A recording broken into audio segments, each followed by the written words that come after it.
Hi friends, hope you are doing well. आज हम एक इम्पोर्टेंट टॉपिक डिस्कस करेंगे regarding taxation of non resident. Non resident के generally two types of accounts होते हैं India में, एनआरओ और एनआरई। एनआरओ जो रेजिडेंट इंडियन होते हैं, वैसे ही नॉन रेजिडेंट ऑर्डिनरी जो हमारे सेविंग्स या एफडीज होती है वैसी उनकी होती है, जो आईएनआर में मेंटेन किया जाता है। दूसरा होता है एनआरई, जब नॉन रेजिडेंट एब्रोड से अपनी होम कंट्री में फंड्स लाते हैं फॉरेन करेंसी में, तो वो जनरली एनआरई में पार्क होता है, या फिर यहाँ से उनको फंड वहाँ एब्रोड ले जाना है तो पहले एनआरओ में से एनआरई में ट्रांसफ़र करके वहाँ एब्रोड ले जा सकते हैं। अब सवाल ये आता है कि जो एब्रोड से फंड लाते हैं, whether those funds are liable to tax in India under income tax act, and whether income tax authority has any power to assess and to go into source of that funds. So आज के इस video में हम कुछ case laws द्वारा वही जानने की कोशिश करेंगे. So let's get started. In case of one such NRI, recently Rajkot Tribunal has decided in favor of SSE. Let's get into this case and let's see the facts. So this case is Vinod Kumar Hiral Raja versus Income Tax Officer. Case pertains to assessment year 6-7 and the judgment was delivered on 20th December 2023. Let's directly jump into the facts. The brief facts of the case are: the SSC has invested in sum of rupees 10 crore in mutual fund during their under consideration. A notice under section 148 was issued and SSC filed return of income declaring income at 2 lakh and claim exempt income of 33 lakh being dividend income. Assessment was finalized at 9 crore 28 lakh after making addition of 9 crore.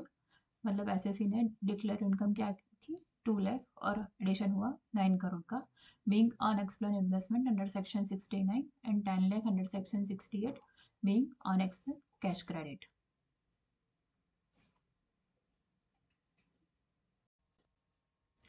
Before the CIT appeal, the SSC submitted it. The SSC is a non-resident defined under section 230 of the Act, and status of the SSC hasn't been disputed by the AO. यानी SSC जो non-resident था तो AO ने accept किया था कि yes he is non-resident. Further, SSC submitted that the entire funds had come from his son's overseas accounts, and both the SSC and his sons are non-residents during the relevant previous year, and aforesaid facts have also not been disputed by department at any stage. The SSC submitted that since SSC is a non-resident and he had received funds through banking channel in his NRE account from his son, who also was a non-resident residing in UK, and therefore since no income had accrued or received or earned in India, no addition can be made under section 69, and simply on account of investment being made in India in mutual fund from the SSC's NRE account. SSC also filed passport copy and income tax return of his son for impugned assessment year, and he has also filed, the son has also filed return as non-resident. SSC also furnished the certificates and confirmation from Kotak Mahindra Bank to show that investment in MFR made by remittances received by SSC from his son, and the both were NRI accounts. And hence, investment in mutual fund made from remittances received from his son, who was also earning from Spain, UK, and parts of Europe, that is outside India. It was submitted that all the family members, that is SSC, his son, wife, and sister, were all NRIs for the impugned year under consideration and for the earlier assessment year as well. Accordingly, it was submitted that no addition can be made under section 69. So facts is SSC ने during the year कुछ mutual fund में investment किया था around 9 CR, और वो कहाँ से आए थे, उसके एनआरई अकाउंट में से उन्होंने म्यूचुअल फंड में इन्वेस्ट किया. अब एनआरई अकाउंट में पैसे कहाँ से आए, ऑब्वियसली अब्रॉड से आए. यहाँ इस केस में एनआरई जो एनआरआई है एसएससी, उनके सन जो भी एनआरआई है उनके अकाउंट में उन्होंने ट्रांसफ़र फंड किए और वहाँ से उन्होंने म्यूचुअल फंड के इन्वेस्टमेंट किया.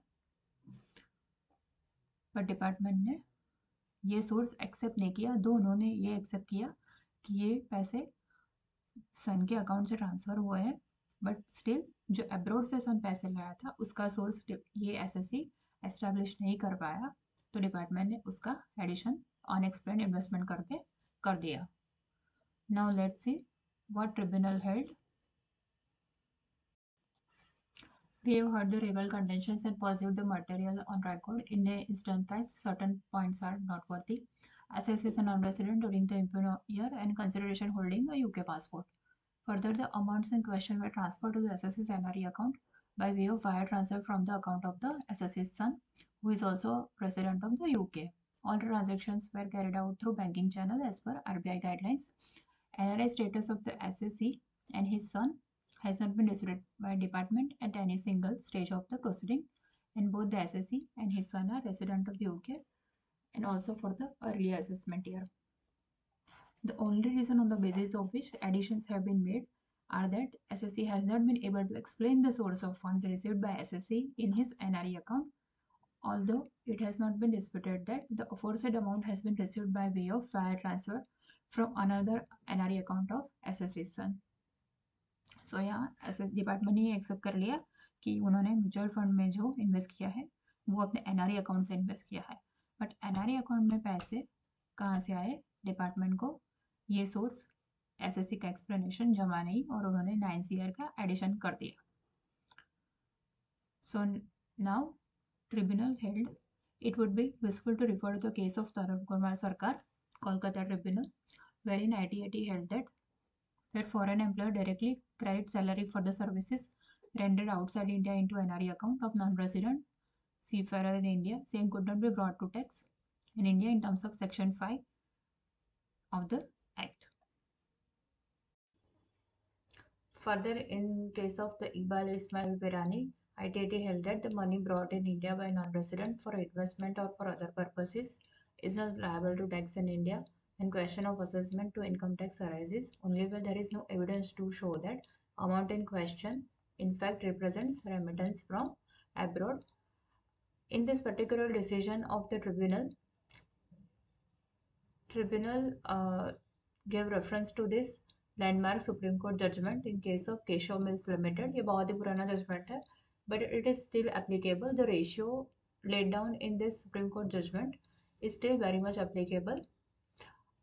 So Supreme Court का क्या कहना है इस बारे में, let's see. So Supreme Court talks about the actual receipt, the first instance of receipt, and not the subsequent remittance. The receipt of the income refers to the first occasion when recipient gets the money under his own control. Once an amount is received as income, any remittance or transmission of the amount to another place does not result in receipt within the meaning of this clause at other place. If therefore income, profits or gain have been once received by SSC even outside British India, they do not become chargeable by reason of monies having brought in British India, because what is chargeable is the first receipt of the money and not a subsequent dealing by SSC with the said amount. यानी जो SSC की non resident की foreign की income है वो section 5 में India में taxable तभी होगी जब भी वो इंडिया में आइदर इनकम अक्रू या अराइज हुई है या फर्स्ट रिसिप्ट हुई है इंडिया में. जो मनी नॉन रेसिडेंट बाहर से लाता है उसकी वो इनकम सिर्फ रेमिटेंस है from his foreign account to his NRE account, so वो रिसिप्ट है ओनली, वो इनकम नहीं कहलाएगी अंडर इनकम टैक्स लॉस.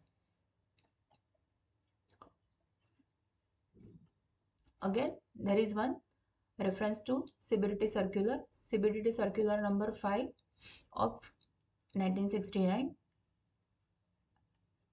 ये सर्कुलर के according money brought in India by non resident for investment और for other purposes not liable to Indian Income Tax Act. Therefore, there is no question of remittance into country being subjected to Income Tax Act in India. The question of assessment to tax arises only when there is no evidence to show that the amount in question in fact represents such remittance.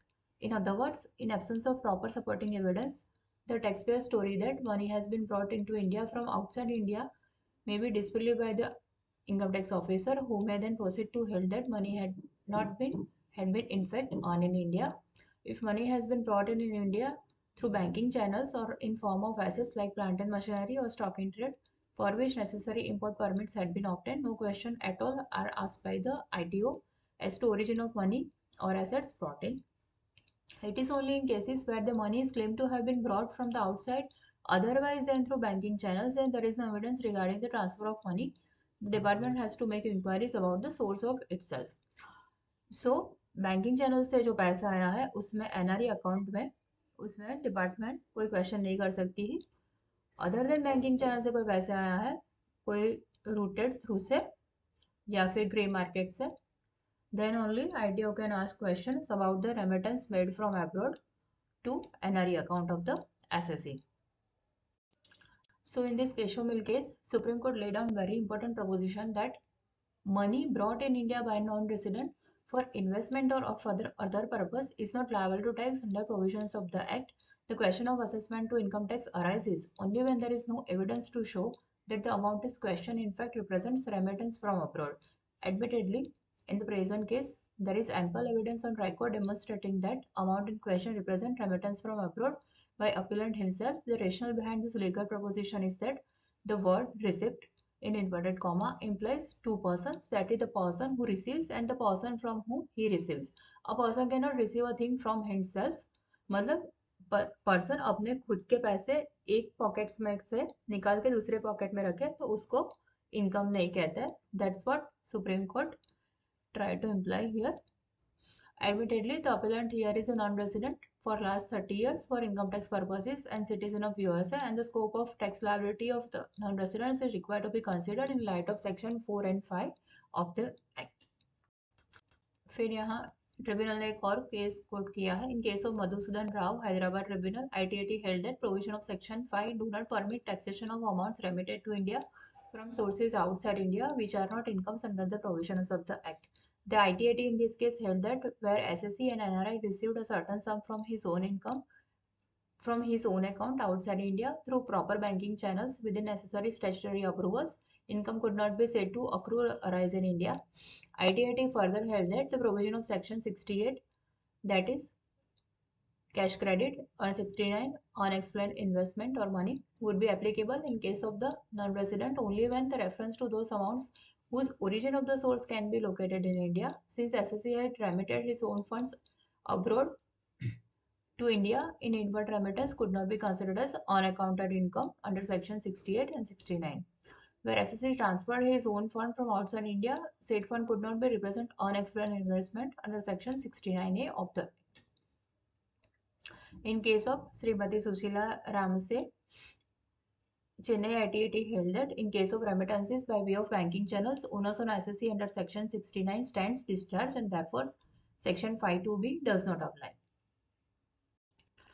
So considering above cited judgments, tribunal allowed SSE's appeal. In view of the incident facts and judicial precedent cited, we are of the considered view that CIT appeal is in facts and in law confirming the additions made by the SSE received by way of wire transfer from NRE account of his son in UK to SSE's NRE account from which investment were made to mutual funds. In our considered view, in instant facts, no addition is sustainable under section 69 of the Act. So this was important judgment regarding transfer of funds from abroad by non-resident to his NRE account here in India for the investment purpose or for any purpose that matter.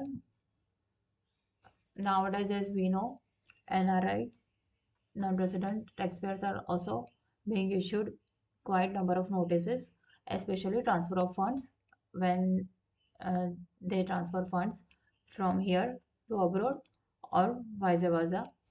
And this kind of judgment obviously would relieve taxpayers from this unnecessary formalities. So I hope this would be useful. Thanks for watching my video. Have a good day.